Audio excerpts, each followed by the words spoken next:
connected to iPhone.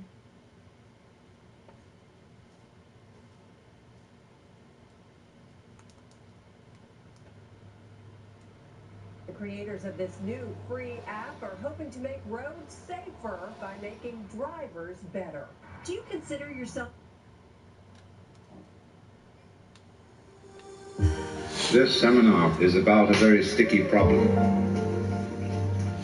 The problem to which the Buddha primarily addressed himself, which is that of agony, suffering. But before we get into that,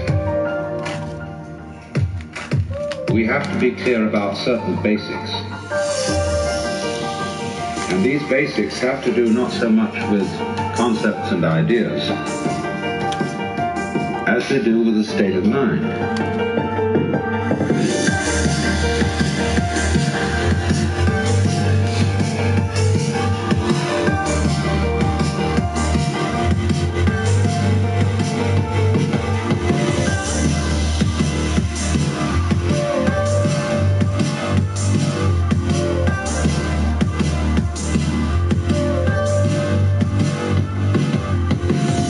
Call it also a state of feeling, a state of sensation, a state of consciousness, and we need to understand that, even be in that, before we can really go very far. And this is an extraordinarily difficult state of mind to talk about, even though in its nature it's extremely simple.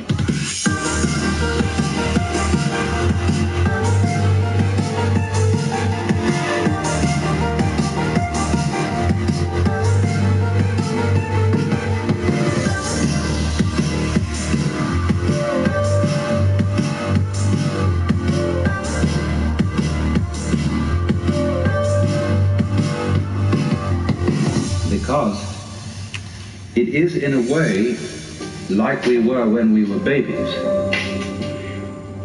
when we hadn't been told anything and didn't know anything other than what we felt, and we had no names for it. Now, of course, as we grow older, we learn to differentiate one thing from another, one event from another, and above all, ourselves from everything else. Well and good.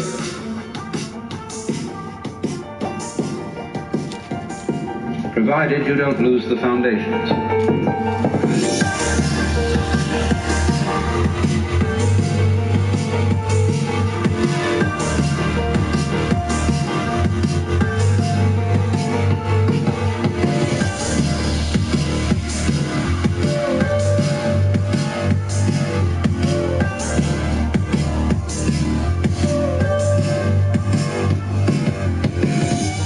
Just as mountains are differentiated, but they're all based on the earth, so the multiple things of this world are differentiated, but they have, as it were, a basis.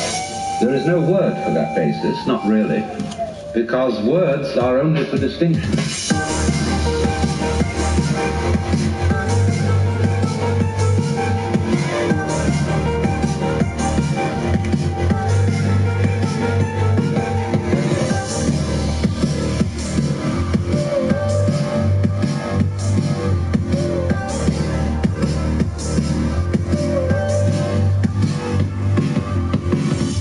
So there can't really be a word, not even an idea, of the non-distinction. We can feel it, but we can't think it. But we don't feel it like an object. You feel you're alive. You feel you're conscious, but you don't know what consciousness is, because consciousness is present in every conceivable kind of experience. It's like the space in which we live, which is everywhere. It's like a fish being in water, and presumably a fish doesn't know it's in the water, because it never goes out. A bird presumably knows nothing of the air, and we really know nothing of consciousness, and we pretend space isn't there. So, however, when you grow up and become fascinated, which is really the right word, spellbound, enchanted, by all the things that adults wave at you, you forget the background. And you come to think that all the distinctions which you've been learning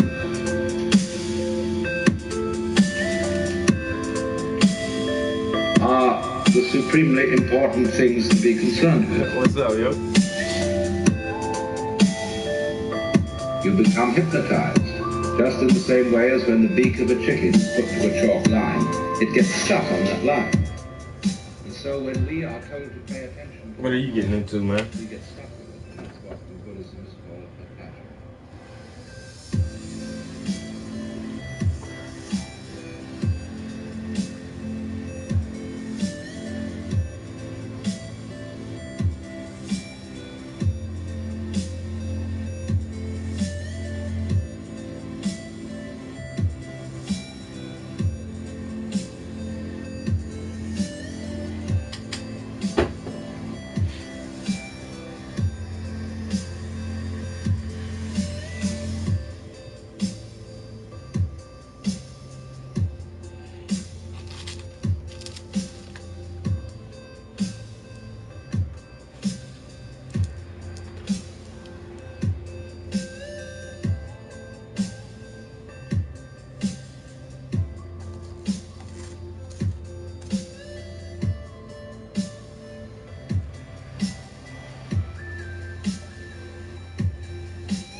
Yo, that shit good for your bladder though, man.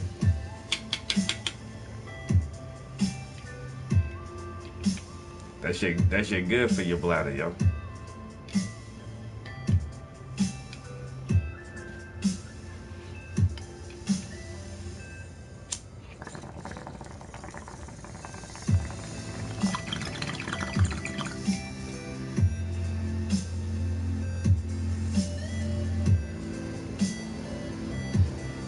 Oh yeah.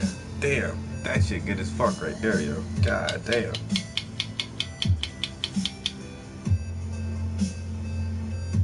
Whoa.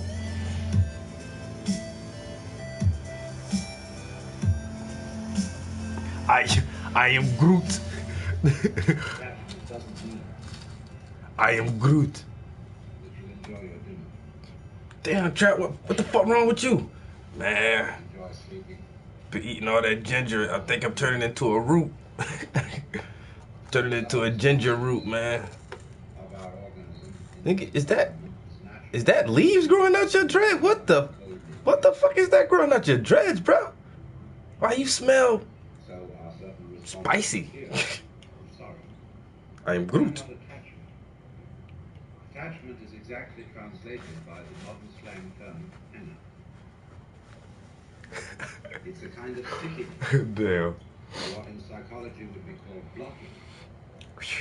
When you are in a state of watery hesitation, Shit is not knowing delicious. how to flow on, that's attachment. What is meant by the Sanskrit word klesha. So when the All right. chicken has its food put to the chalk line, it's got a hanger. It's stuck on that line.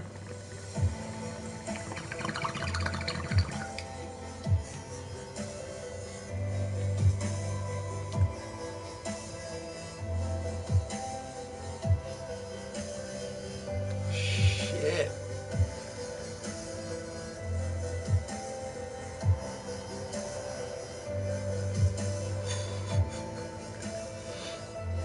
Stinky like a skunk, yo. God damn.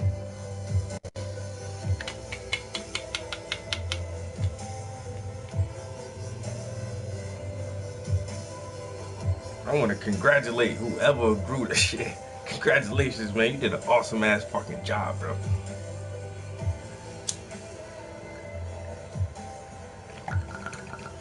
All right.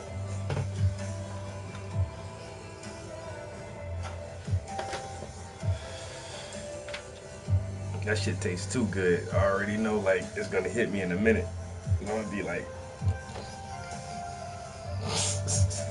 what's wrong with you? High as shit, yo. High as fuck. Oh, yo.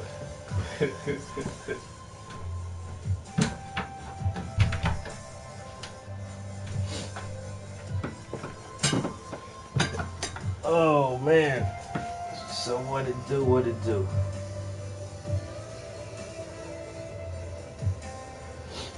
I need to sweep up in here or vacuum in here or something.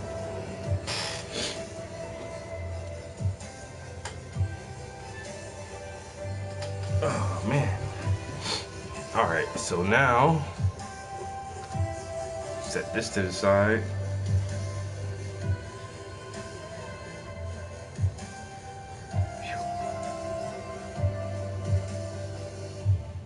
And so in the same way we get a hang on all the various things that we're told as we grow up by our parents, our aunts and uncles, our teachers, and above all by our peer group.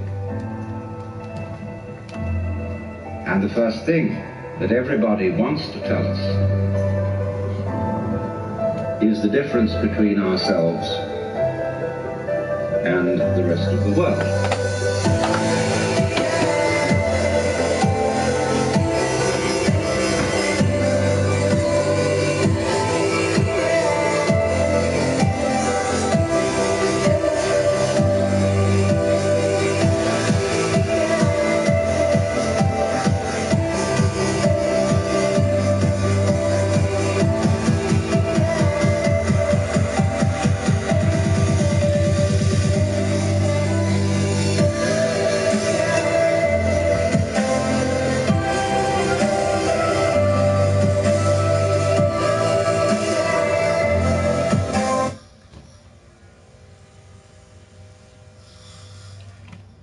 It kind of, you know what? I can see Ali a little bit. You know? I never noticed that before. But nah, no.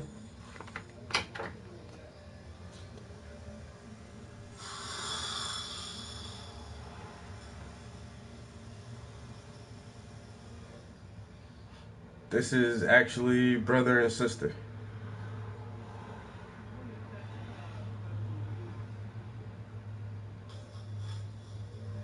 But yeah, kinda, a little bit.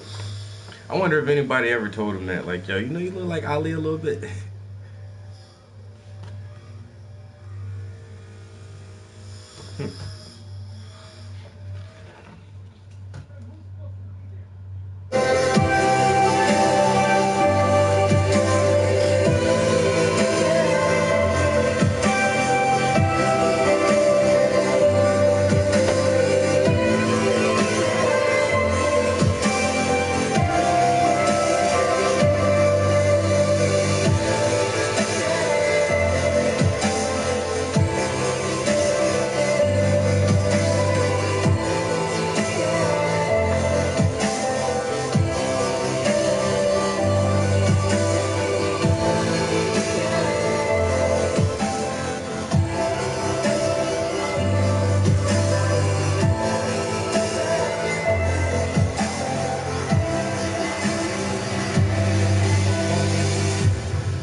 Between those actions which are voluntary and those which are involuntary, what we do on the one hand and what happens to us on the other.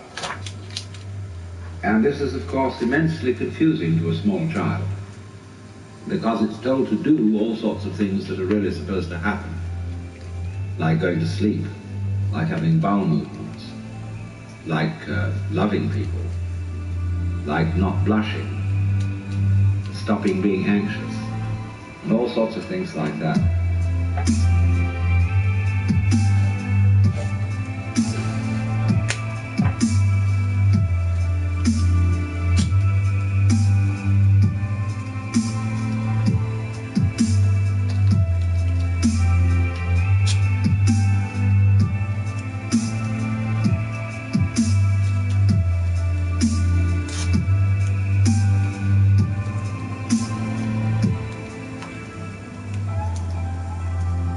So what happens is this.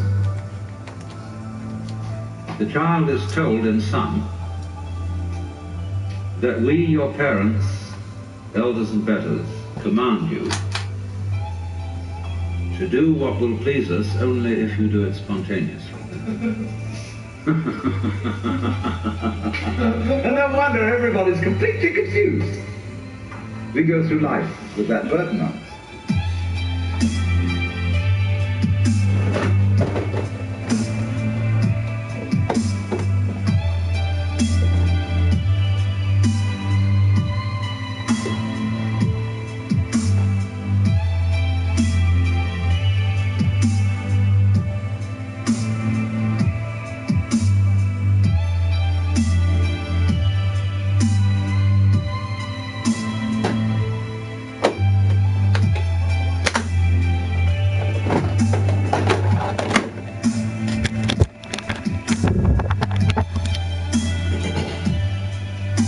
This is the second layer. So this is this portion, this right here is still the underpainting. So her face, I didn't work on her glasses yet, but just her face and her lips to here is the second layer. So I'm gonna try to cover her her chest, and then I'll start working on the second layer of his face. And after I get the skin tones in, I'll do hair colors, and then after I do that, I'll work on their clothes. And I'm not sure about the background, but yeah, I'm just gonna work my way and get a whole second layer over them first, and then kind of worry about the background in a little while.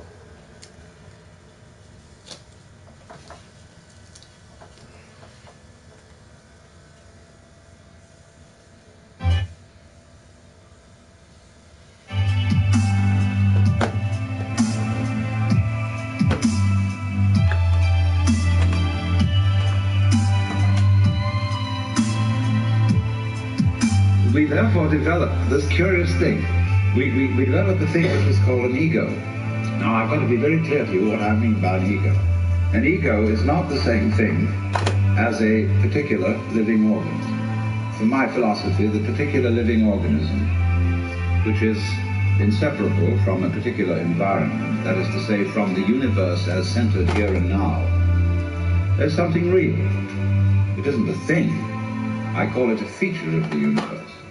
But what we call our ego is something abstract, which is to say, it has the same order and kind of reality as an hour, or an inch, or a pound, or a line of longitude. It is for purposes of discussion. It is for convenience. In other words, it is a social convention that we have what is called an ego. But the fallacy that all of us make is that we treat it as if it were a physical organ.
As if it were real in that sense, when in fact it is composed, on the one hand, of our image of ourselves. That is our idea of ourselves, as when we say to somebody, you must improve your image. Now, this image of ourselves is obviously not ourselves, any more than an idea of a tree is a tree, any more than you can get wet in the word water. And to go on with, our image of ourselves is extremely inaccurate and incomplete. Would that some God the gifted ears to see ourselves as others see us. We're done.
not at all your image of me.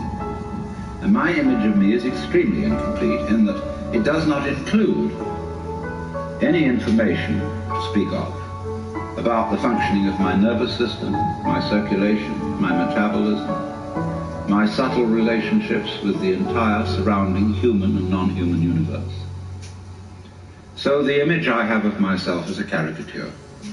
It is arrived at through mainly my interaction with other people who tell me who I am in various ways, either directly or indirectly, and I play about with what their picture is of me, and they play something back to me so that we set up this conception.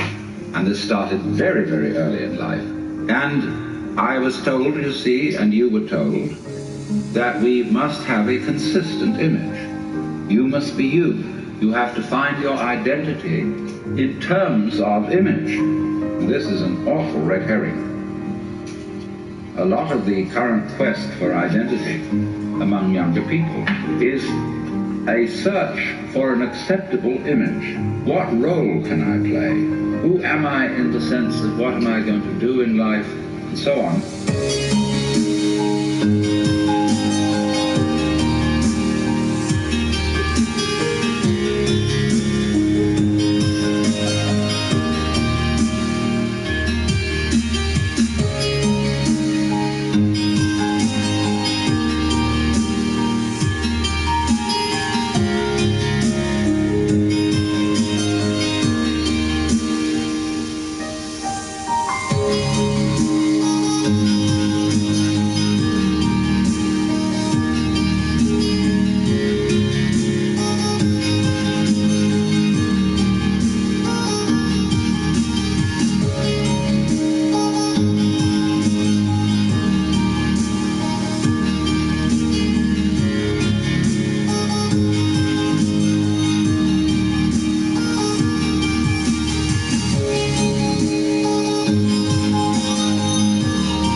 Well, that has a certain importance. If it's not backed up by deeper matters, it's extraordinarily misleading. So therefore, on the one hand, there is this image, which is intellectual, emotional, imaginative, and so forth.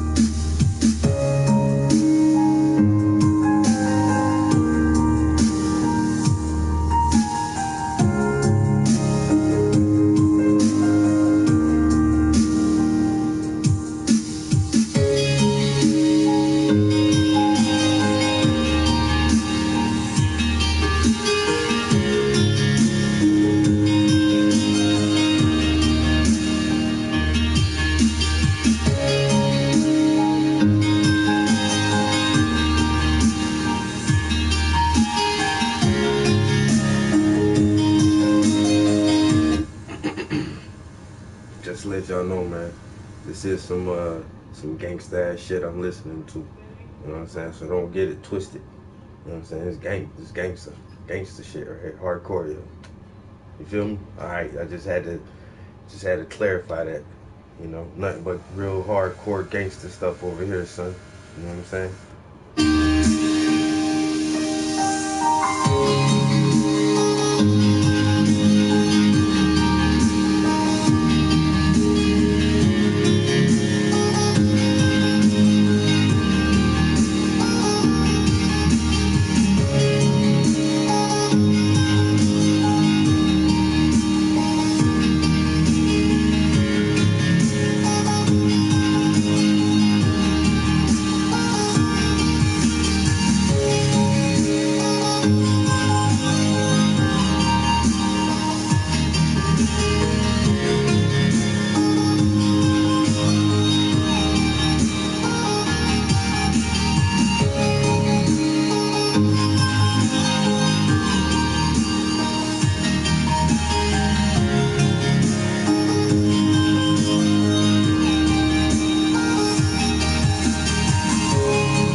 would say, I don't feel that I am only an image.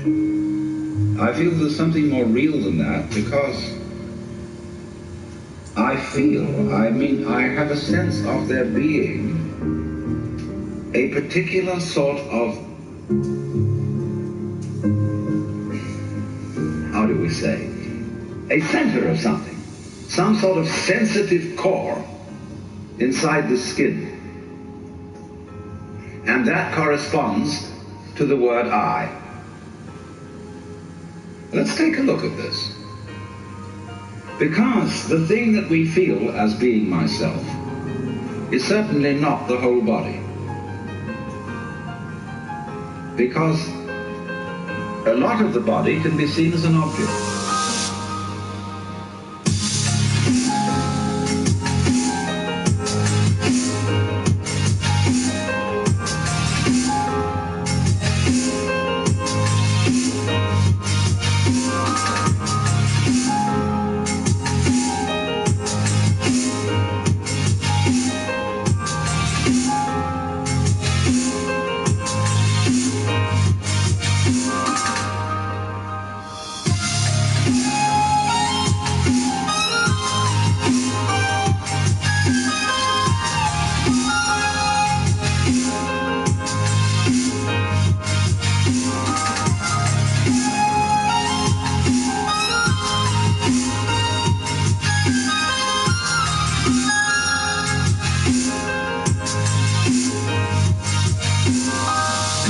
If you stand, stretch yourself out, lie on the floor, and turn your head and look at yourself, you could see your feet and your legs and all this up to here, and finally it all vanishes, only there's a sort of a vague nose in front.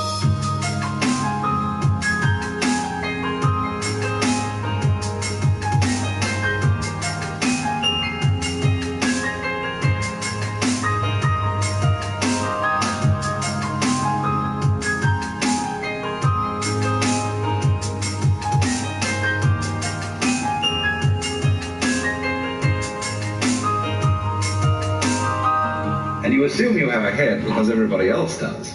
And you've looked in a mirror, and that told you you had a head, but you could never see it, just like you can't see your back. So you tend to put your ego on the side of the unseen part of the body. The part you can't get at, because that seems to be where it all comes from, and you feel it.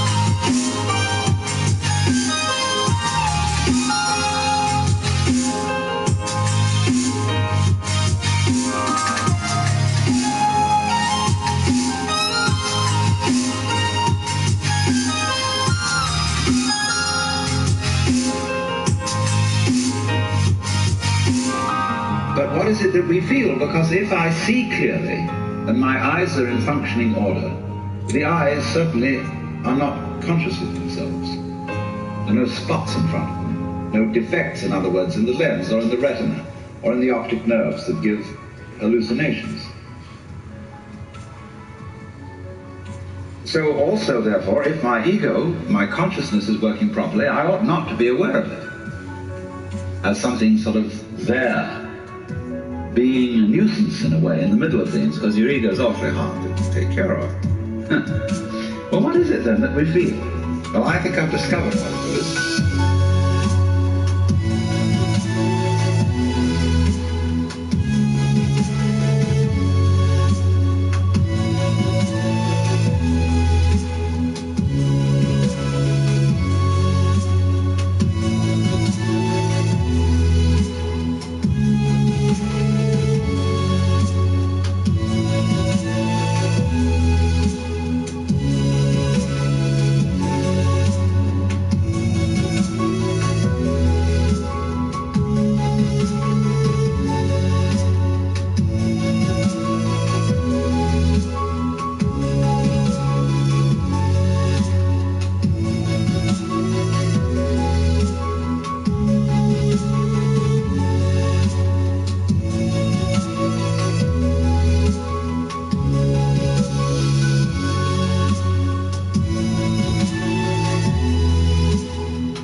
It's a chronic, habitual sense of muscular strain, which we were taught in the whole process of doing spontaneous things to order.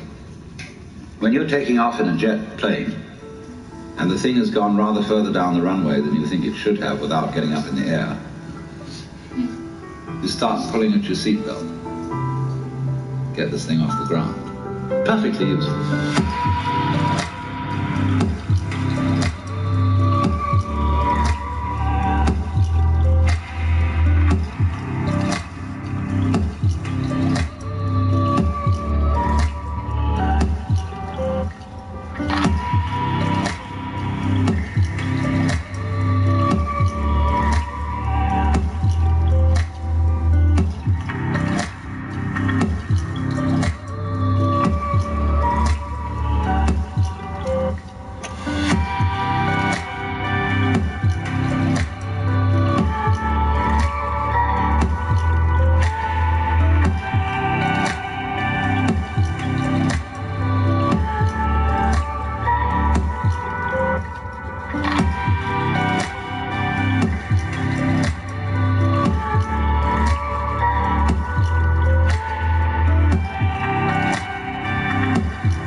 So in the same way, when our community tells us, look carefully, now listen, pay attention, we start using muscular strains around our eyes, ears, jaws, hands,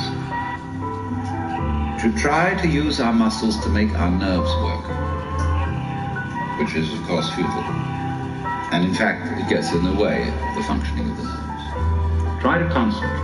And then when we try to control our emotions, we hold our breath, pull our stomachs in, or tighten our rectal muscles to hold ourselves together. Now pull yourself together. Immediately, what are you to do? What does a child understand by that? He does it muscularly, pulls himself together. It's just useless.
So everybody chronically pulls themselves together, so that it's so funny if you get a person to just lie on the floor and relax. There's the floor under you, as firm as can be, holding you up. Nevertheless, you will detect that the person is making all sorts of tensions, lest he should suddenly turn into a nasty jello on the floor. So that chronic tension, which in Sanskrit is called sankocha, which means contraction, is the root of what we call the feeling of the ego. So that in other words, this feeling of tightness is the physical referent for the psychological image of ourselves.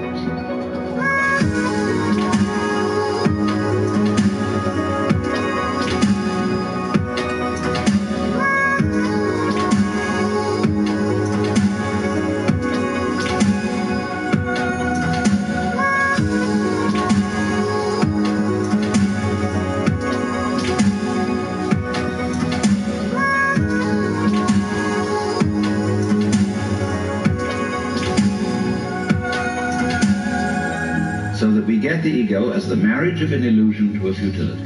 Even though the idea of an I with a name, with a being, is naturally useful for social communication, provided we know what we're doing and take it for what it is. But we are so hung up on this concept that it confuses us, even in the proposition that it might be possible for us to feel otherwise. because we ask the question, if we hear about people who have transcended the ego, well, we ask, how do you do that? Well, I say, what do you mean? You, how do you do that? Because the you you're talking about doesn't exist. So you can't do anything about it. Any more than you can cut a cheese with a line of longitude. Now that sounds very discouraging, doesn't it?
Supposing that I say to you, each one of you is really the great self, you know, the Brahman. And you say, well, all you've said up to now makes me fairly sympathetic to this intellectually, but I don't really feel it. What must I do to feel it really? My answer to you is this. You ask me that question because you don't want to feel it really. You're frightened of it. And therefore, what you're going to do is you're going to get a method of practice so that you can put it off. So that I can say, well, I can be a long time on the way getting this thing.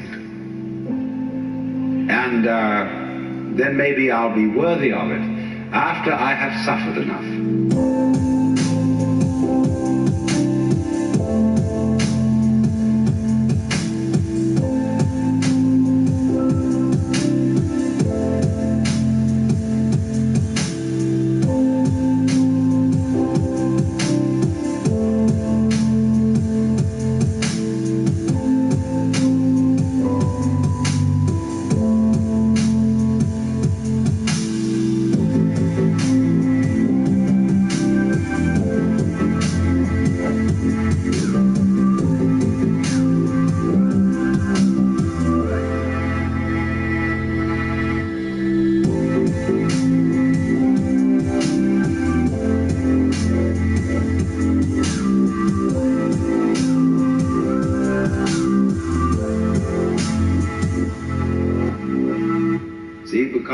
We are brought up in a social scheme whereby we have to deserve what we get.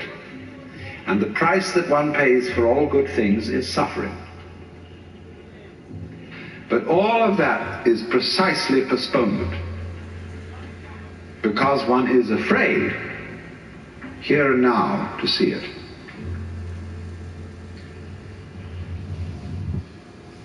If you had the nerve, you know, the real nerve, you would see it right away. Only that would be, you know, when one feels you shouldn't have nerve like that. Why, that would be awful. That would be, that wouldn't do at all. Because after all, I'm supposed to be poor little me. And I'm not really much of a muchness. And I'm playing the role of being poor little me. And therefore, in order to be something great, like a Buddha or a Jivan Mukta, one liberated in this life, I ought to suffer for it. So you can suffer for it. There are all kinds of ways invented for you to do this. And you can discipline yourself, and you can gain control of your mind, and you can do all sorts of extraordinary things. I mean, you can drink water in through your rectum.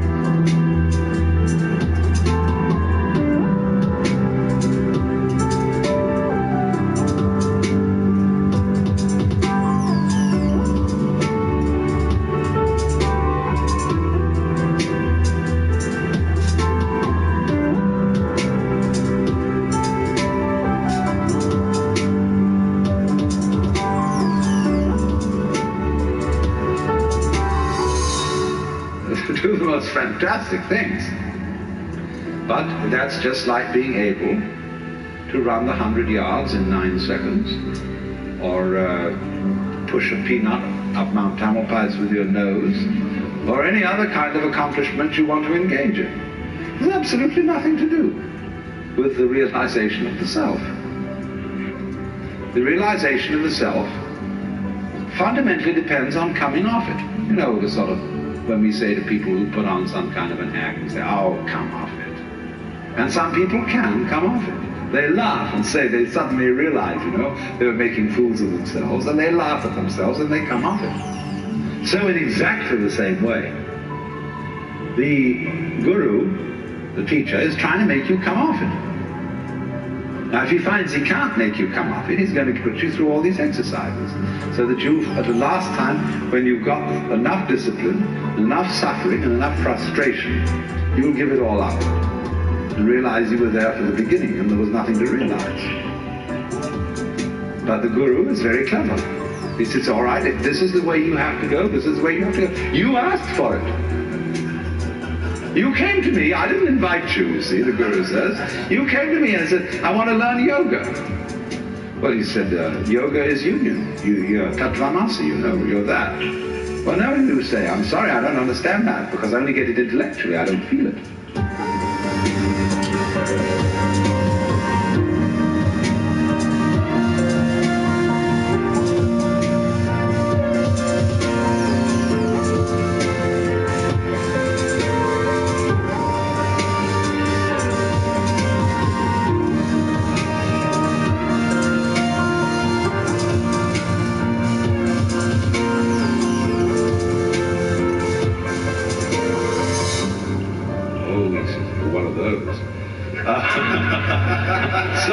See, I've got to satisfy you. The customer is always right. No? I've got to give you all this work to do. Because you can't see directly that this is so. But he's looking at you in a funny way, you see. The guru is always saying to you, you know, what are you doing? What's your game? Imagine, for example, a father confessor.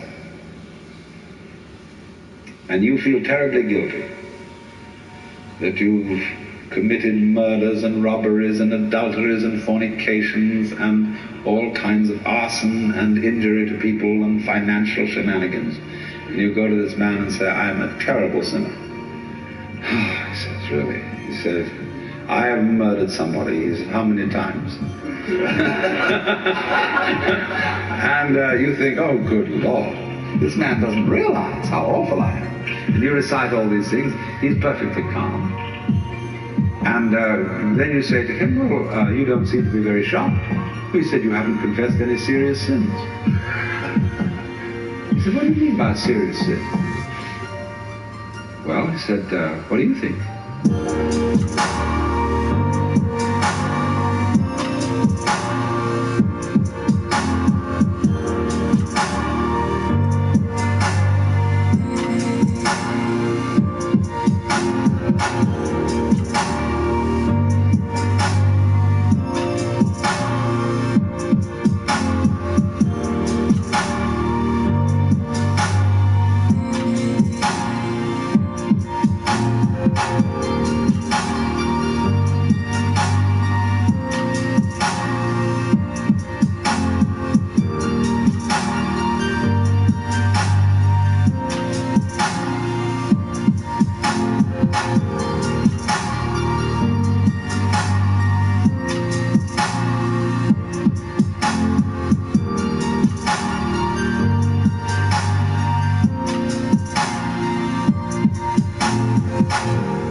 I just feel wrong.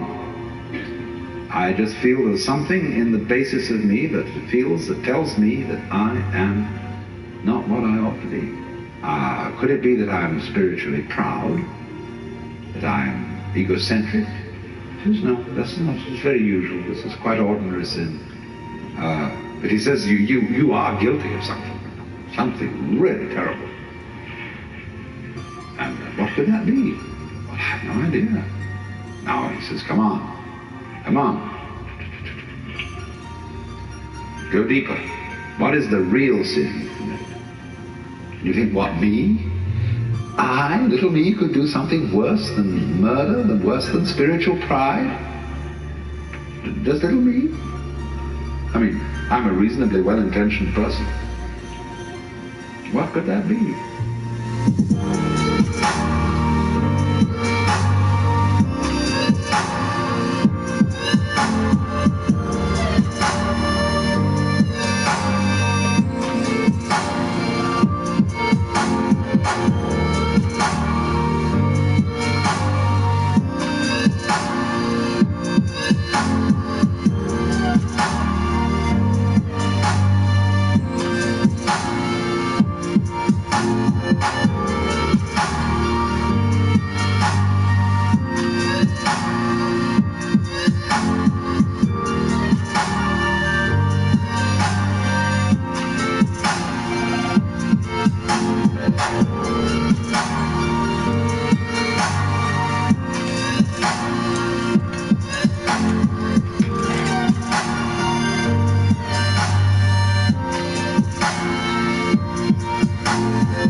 It's a kind of a Kafkaesque situation where you're accused of a crime that's not specified, and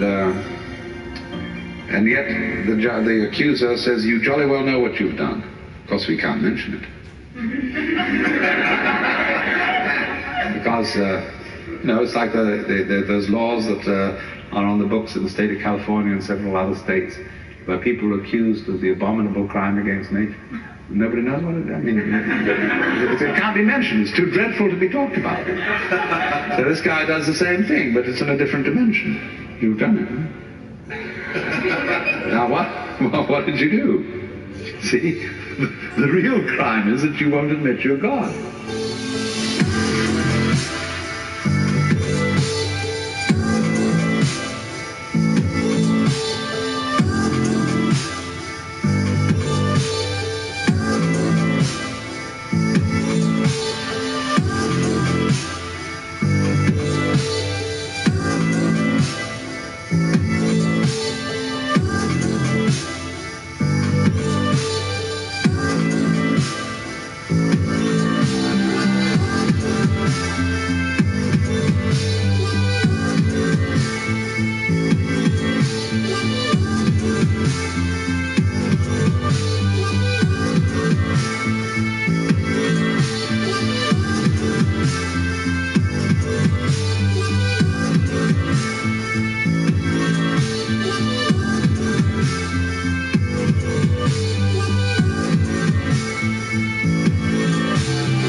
That's false modesty. So the Guru challenges, you see. He challenges you. If you raise the question, he doesn't go out and preach in the streets and say, come on everybody, you ought to be converted. He sits down under a tree and waits. And people start coming around and they offer him propositions. He answers back. And he challenges you in any way that he thinks is appropriate to your situation. Now, if you've got a thin shell and your mask is easily dispatched with, he simply uses what we might call an easy method.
listen, Shiva, come off it. Don't pretend you're this guy here. I know who you are.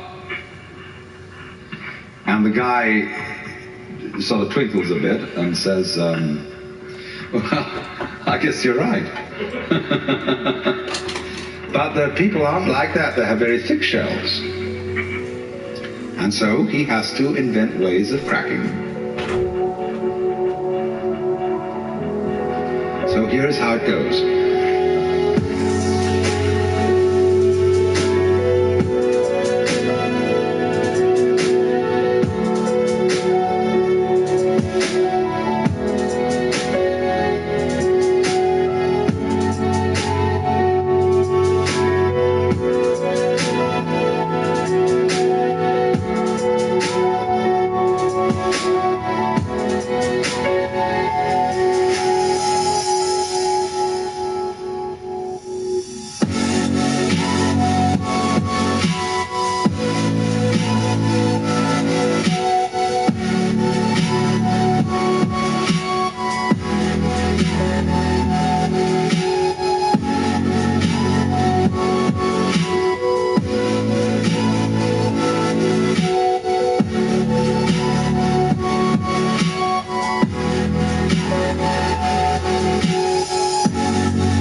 Is at its peak or crest.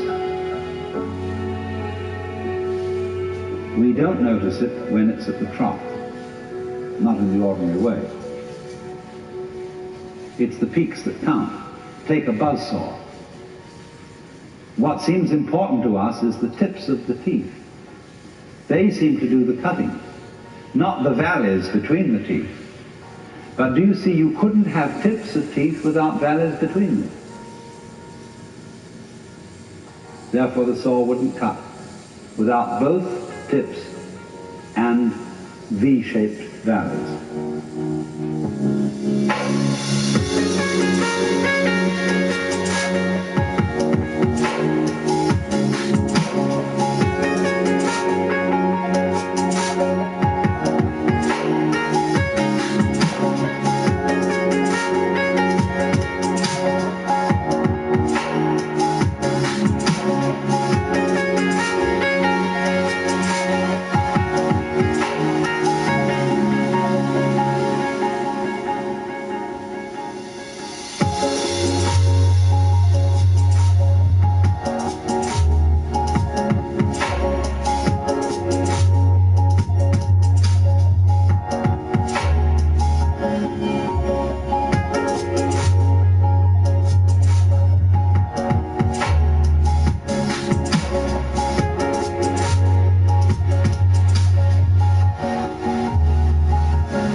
Valleys point down, mountains point up, and we prefer things that point up because up is good and down is bad. But seriously, We don't praise the peaks for being high and blame the valleys for being low. But it is so, you see, that we ignore the valley aspect of things. And so all wisdom begins by emphasizing the valley aspect as distinct from the peak aspect. We pay plenty of attention to the peak aspect. That's what captures our attention. But we somehow screen out the valley aspect. But that makes us very uncomfortable. It seems that we want and get pleasure from looking at the peaks, but actually this denies our pleasure.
Because secretly, we know that every peak is followed by a valley, the valley of the shadow of death. And we are always afraid, because we are not used to looking at valleys, because we are not used to living with them. They represent to us a strange and threatening unknown. Maybe we are afraid the principle of the valley will conquer and the peaks will be overwhelmed. Maybe death is stronger than life, because life always seems to require an effort. Death is something into which you slide effortlessly. Maybe nothing will overcome something in the end. Wouldn't that be awful? And so we resist change, ignorant of the fact that change is life, and that nothing is invariably the obverse face of something.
most people are afraid of space.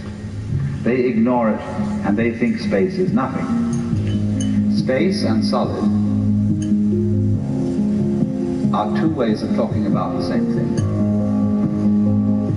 Space, solid. You don't find space without solid, you don't find solids without space. If I say there's a universe in which there isn't anything but space, you must say space between what?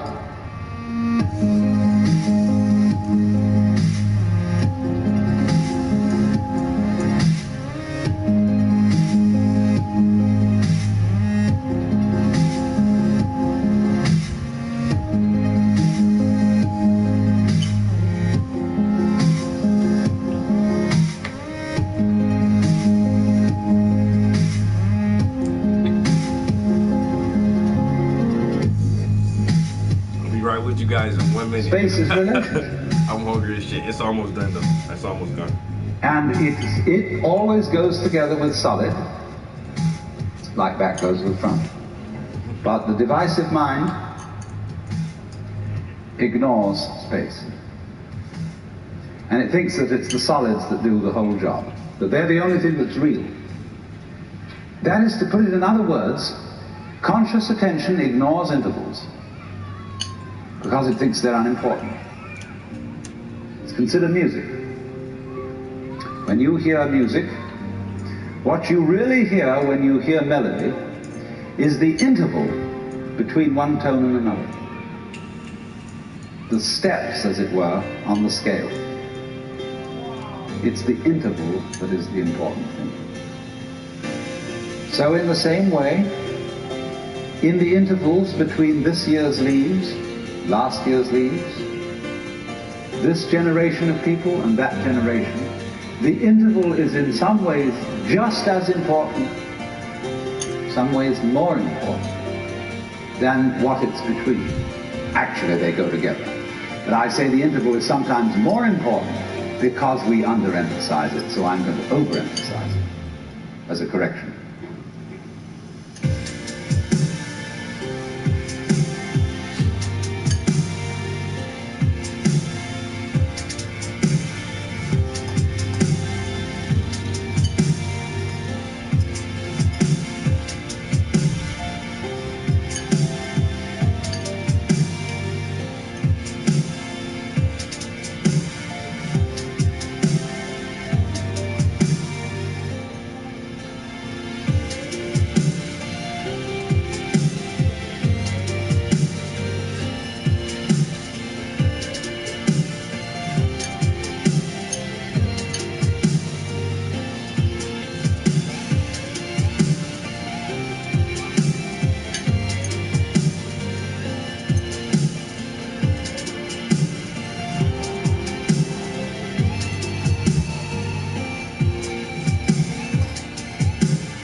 So space, night, death, darkness, not being there, is an essential component of being there. Whoa.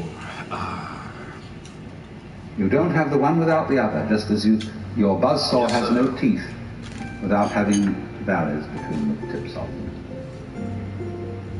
That's the way being is made up.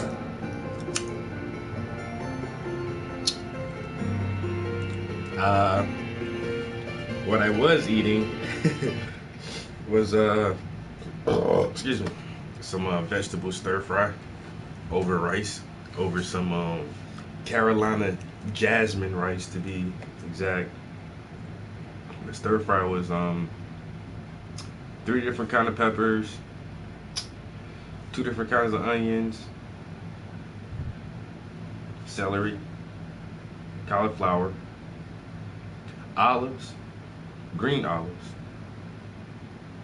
an apple.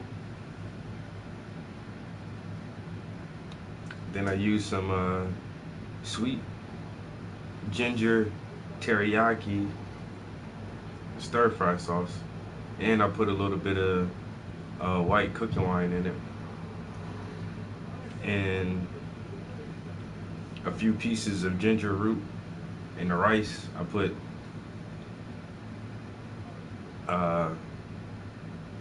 ginger, salt, and oregano.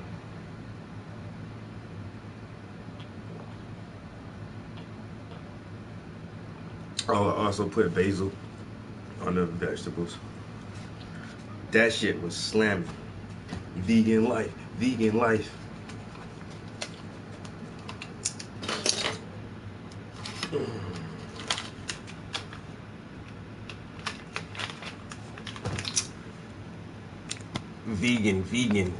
Vegan snacks. Oh snap, gotta get that good vegan in there.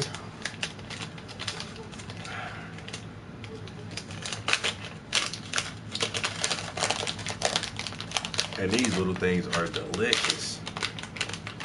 Gingins, ginger candy, chewy ginger candy. Oh man, if you guys can ever find these, if you ever see this right here. Now they got a green bag, a blue bag, and like a tannish color bag. Get the green bag, yo. These right here are amazing.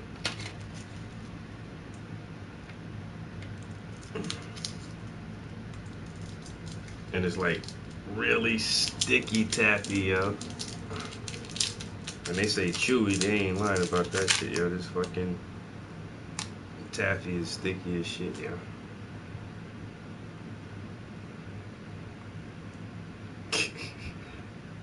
Yo, this shit is good as fuck, though.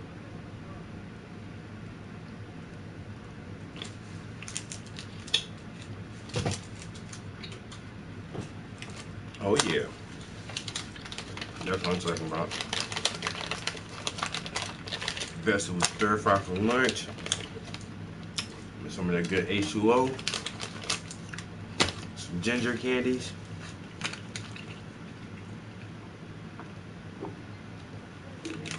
Oh man.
Some people will use a symbolism of the relationship of God to the universe, wherein God is, say, brilliant light,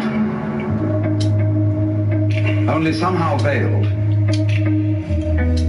hiding underneath all these forms that you see as you look around you. So far, so good. But the truth is funnier than that. It is that you are looking right at the brilliant light now. That the experience you are having, which you call ordinary everyday consciousness, pretending you're not it, that experience is exactly the same thing as it. There's no difference at all.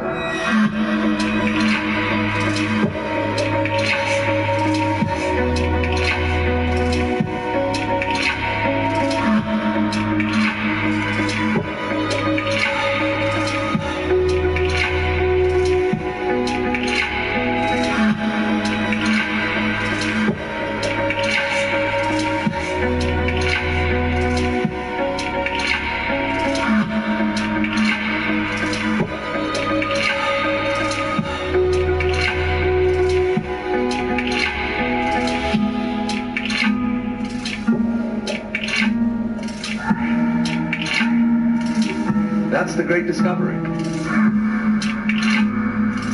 In other words, when you really start to see things, and you look at an old paper cup, and you go into the nature of what it is to see, what vision is, or what smell is, or what touch is, you realize that that vision of the paper cup is the brilliant light of the cosmos. The source of all light is in the eye. If there were no eyes in this world, the sun would not be light. You evoke light out of the universe. In the same way, you, by virtue of having a soft skin, evoke hardness out of wood. Wood is only hard in relation to a soft skin. It's your eardrum that evokes noise out of the air.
By being this organism, call into being the whole universe of light and color and hardness and heaviness and everything, you see?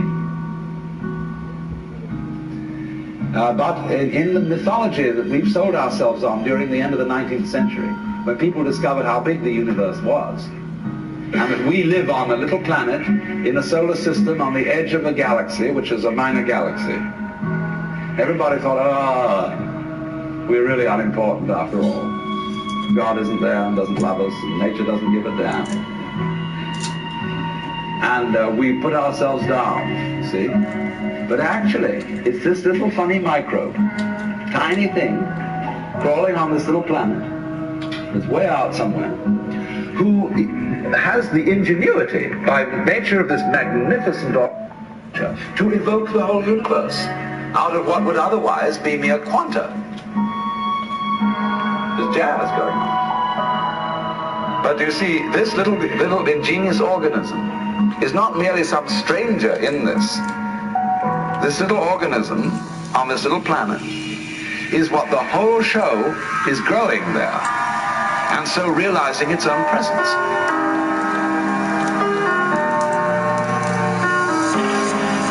If this is the state of affairs, which is so,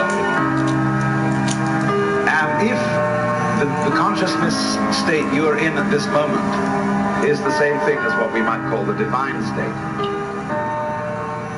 if you do anything to make it different, it shows you don't understand that it's so.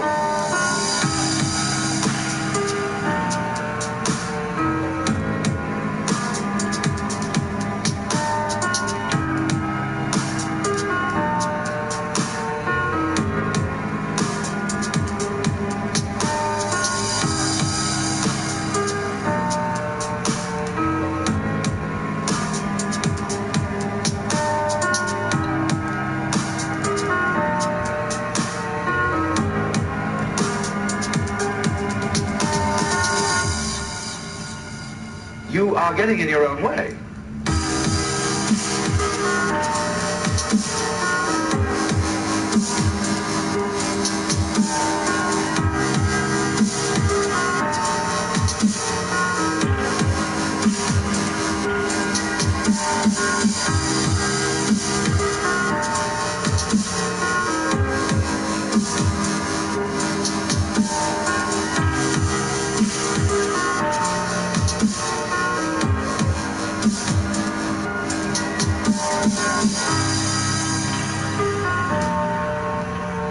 Buddha said, we suffer because we desire. If you can give up desire, you won't suffer. But he didn't say that as the last word. He said that as the opening step of the dialogue. Because if you say that to someone, they're going to come back after a while and say, yes, but I'm now desiring not to desire. And so the Buddha will answer, well, at last you're beginning to understand the point. Because you can't give up desire. Why would you try to do that? It's already desire.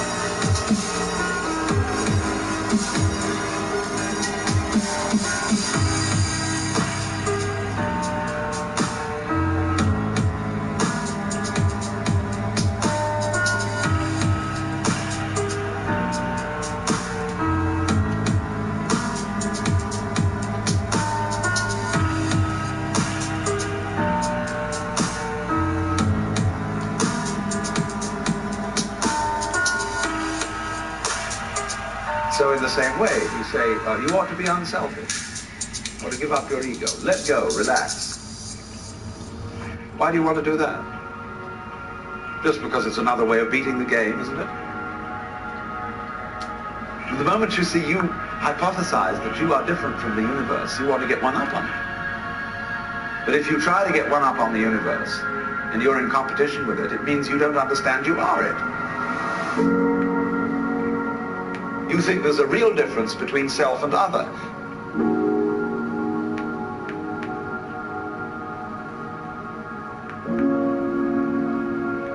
But self, what you call yourself and what you call other, are mutually necessary to each other, like back and front.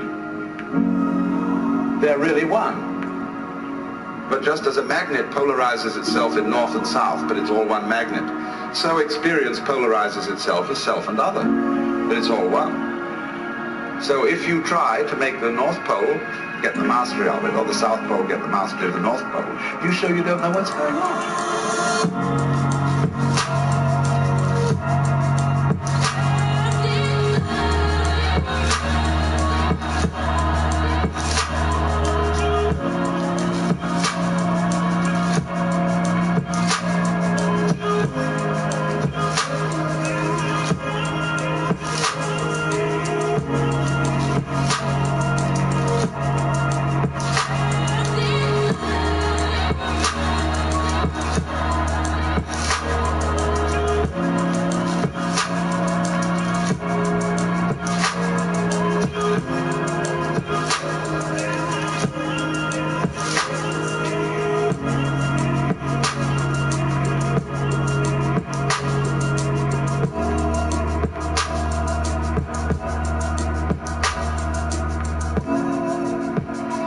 A guru or teacher who wants to get this across to somebody because he knows it himself. And when you know it, you know, you'd like others to see it too. So what he does is he gets you into being ridiculous. In other words, if you are in a contest with the universe, he's going to stir up that contest until it becomes ridiculous. And so he sets you such tasks as saying, now, of course, in order to be a true person, you must give up yourself. Be unselfish. So the Lord steps down out of heaven and says, first in great commandment, commandment is, thou shalt love the Lord thy God.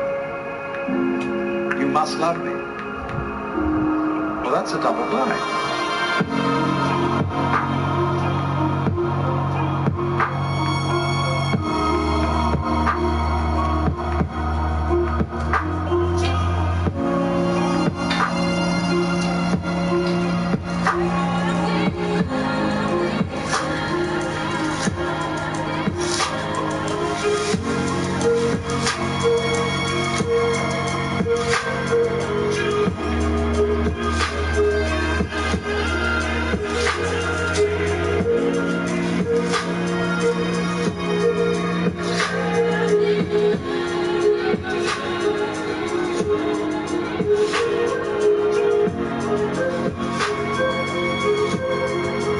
You can't love on purpose.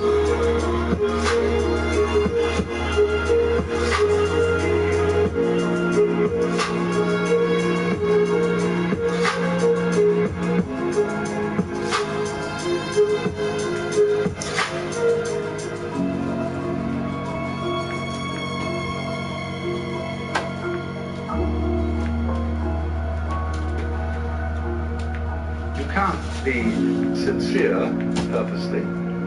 But if a person really tries to do it, so, you know, this is where Christianity is really. You should be very sorry for your sins. And though everybody knows they're not, but they think they ought to be, and so they go around trying to be penitent or trying to be humble. And they know the more assiduously they practice it, the phonier and phonier the whole thing gets. If you think you have a problem, you see, and that you're an ego and that you're in difficulty, the answer that the Zen master makes to you is, show me your ego. I want to see this thing that has a problem. You won't be able to find it.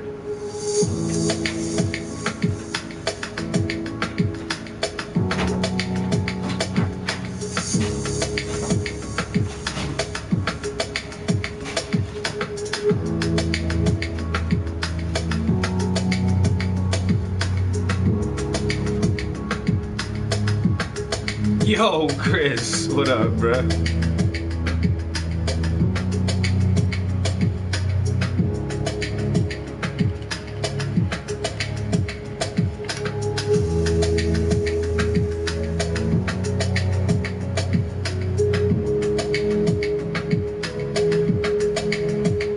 Yeah, I got that age-old question. Why don't you paint white people?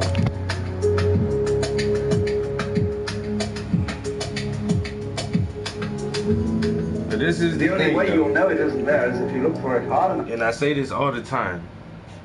Would you even think to question a white artist why they don't paint black people?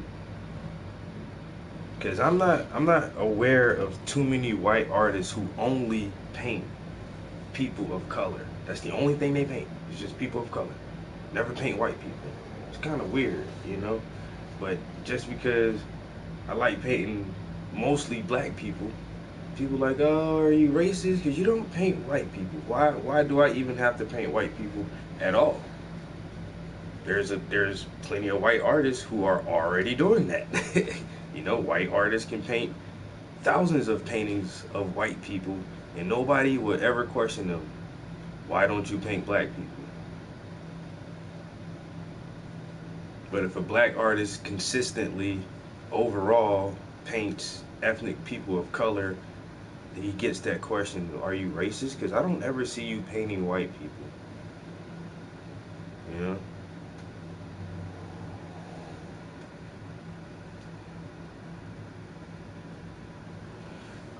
Lucas, Rob, you can hit me up on Facebook or Instagram at Paintings by the Prince. Yes, Prince is my real last name. And my Facebook and my Instagram and my Twitter account too are the exact same heading, Paintings by the Prince. If you're not on social media, you can email me at travisprince81@yahoo, or you can visit my website, which is travisprince.biz. blogspot.com. Almost forgot that blogspot in there. It's a .com, but it's like a blogspot, but I don't really blog on it. I just like post stuff. Yeah, but the boss from hell. Holy shit. But yeah, it's really weird, you know, and you can see how my signature has changed over the years. So this is how I used to sign my paintings, with just, you know, regular print with the T prints like that. But now I sign my paintings like this in script, and I write out my entire first name.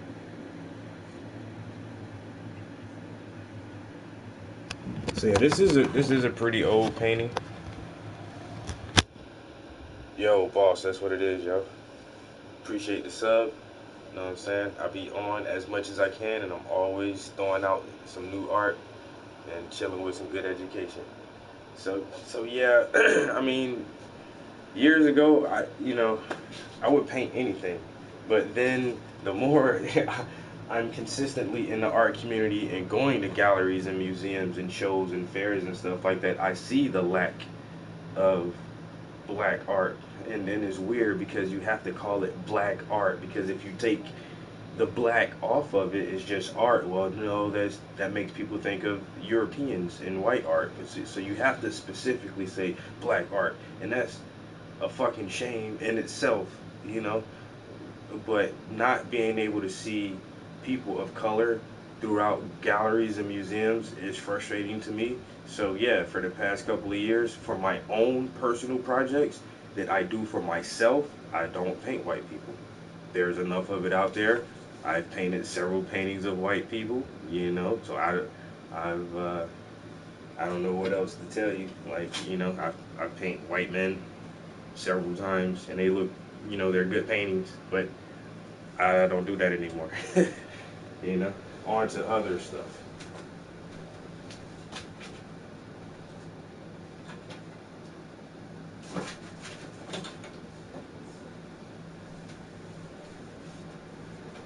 But I mean, if you want to see portraits of white people, there are thousands of artists out there that got you covered, bro. Thousands of them, literally.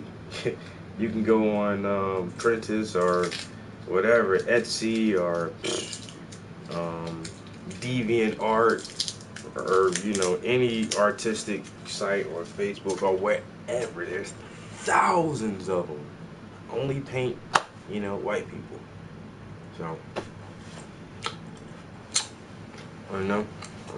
Trust me, what I'm doing by painting black people, it's not cutting out the game a lot. Trust me, they got it covered. You know, it's all about personal preference. It's all. You know, if you like my art, hey, stick around. If you don't like my art, to each their own. You know, it is what it is.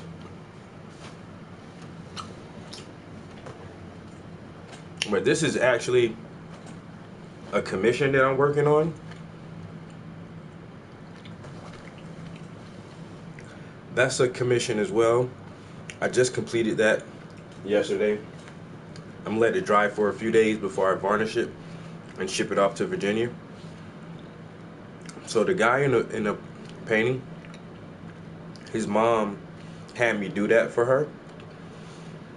And throughout the process of me working on that canvas, his sister wanted me to paint a picture of them two together. So this is actually the same young gentleman. It's a little bit heavier right here. See that chubbiness in his cheeks, but he still got that big great smile, yo. Says this is for the mother, and I'm doing this for his sister. So two commissions back to back, bam, from the same family, bam. That was pretty awesome. And I have a deposit on another commission that's coming up, but the young lady wants me to help her select the photograph. She's on vacation right now, but today or tomorrow I need to look over her photo catalog and see and actually pinpoint which are some good photos that would be easy to translate onto canvas. James, yeah, I have a painting in Amsterdam, I have a painting in Holland, and I have a painting in Japan. So, international shipping, no problem. As long as you can get mail, I can ship you whatever.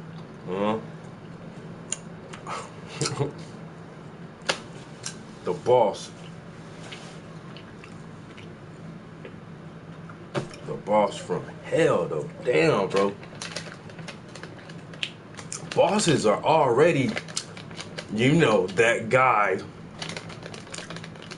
that everybody talks about, like, right before you come, they give the warning. Everybody's chilling like, yeah. Yo, nigga the boss. Yo, put that shit down, nigga the boss. Yo, what's up, boss man? Nah, I'm just working, you know. I love my job. And then you walk off saying, like, this motherfucker. Shit. But you the boss from hell? Damn. You the one that call them on they bullshit. Hey, boss, I'm just working. No, the fuck you weren't. I saw you and him over there talking just now. Cigarette break. Took you 15 minutes. It don't take fucking 15 minutes to smoke a cigarette. I'm docking you. Verbal warning.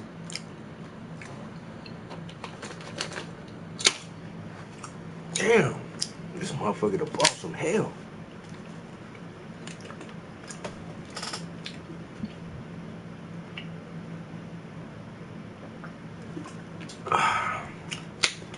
Man.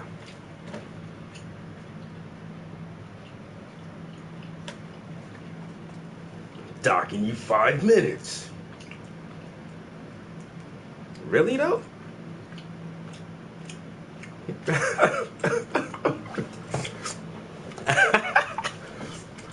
Damn. Black people are awesome, you know? Well, I just love black people. You know? My ming. Enough to find out that it isn't there. And so everybody says, all right, find out who you are. Because the harder you look, you won't be able to find it. And then you'll realize that it isn't there at all. There isn't a separate you. Your mind is what there is. Everything.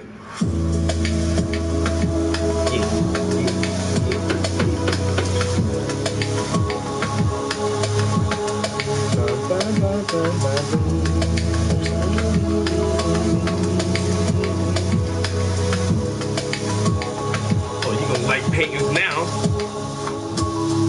Oh yeah, that's what I'm talking about, dog. Hey. Yo, each one teach one.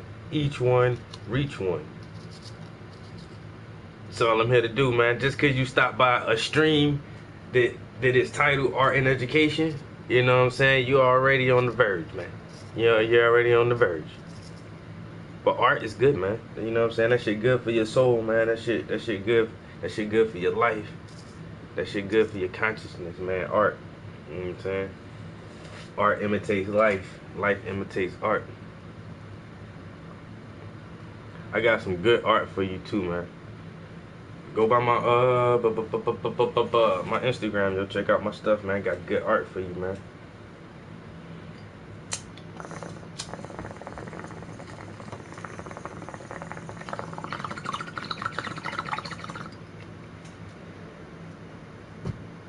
You know what I'm saying? Gotta manifest that shit, yo. Positivity. Or into a revolving door. And keep on going round and round and round and never get through. They say, what a gas it is to be in this revolving door. So then you're good to go through a revolving door on someone else. So there are all sorts of people in the religious racket who are going through revolving doors. They're very bitter about people who walk right through and leave the door behind because they say, well, you haven't paid enough respect.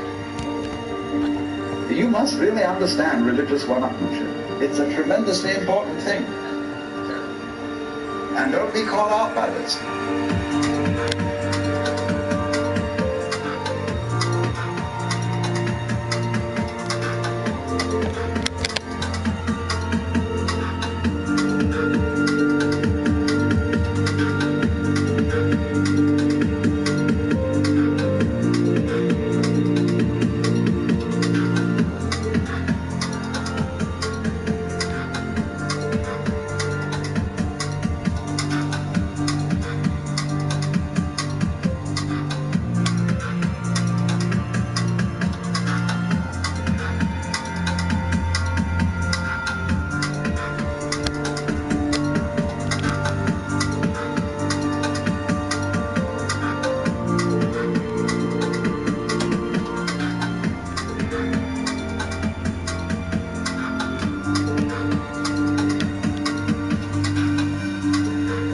What happens is, there's a little game going on, which is, it works like this. If you go to a teacher and ask for a spiritual instruction, or even if you come to a seminar like this, you are, by doing that, confusing yourself. Because you are looking for what you're asking for outside, as if someone else could give it to you, as if you didn't have it.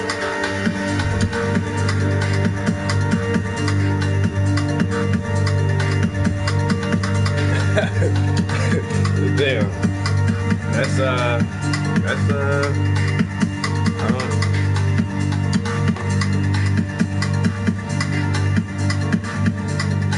don't know. Tears of joy. That is pretty awesome. That's probably that just made my day. Just a little bit, just that one where you gotta like that, and then it's done. Like it almost had me. It was about to dribble down my face, but I caught it. That's what's up. That's the second time I've heard that. I had a show in a town called York, PA, and I actually you can't be a boss from hell if you're only 12.